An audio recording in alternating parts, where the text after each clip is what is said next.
Senyor, baka ho nakakasagabal ako sa inyo sa pagsama ko. Huwag mong isipin yon, Tinding. May aaminin ako sa iyo. Ho? Ano yun? Kagabi nag-usap tayo tungkol sa mga apo natin.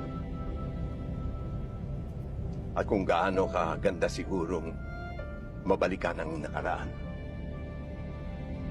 Kaya ako sasama sa iyo ngayon. Eh ano naman po ang kinalaman noon? Wala na akong inisip kundi negosyo, trabaho, problema sa pamilya.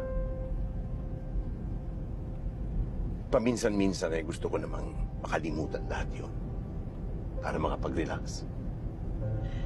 Eh, kung yan po ang gusto ninyo, tama naman po na paminsan-minsan niisip niyo ang sarili ninyo.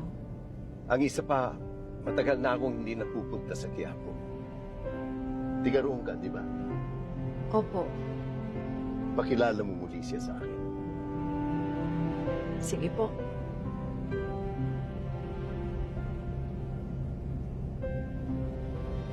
Ang bagay nito, tanggapin mo na.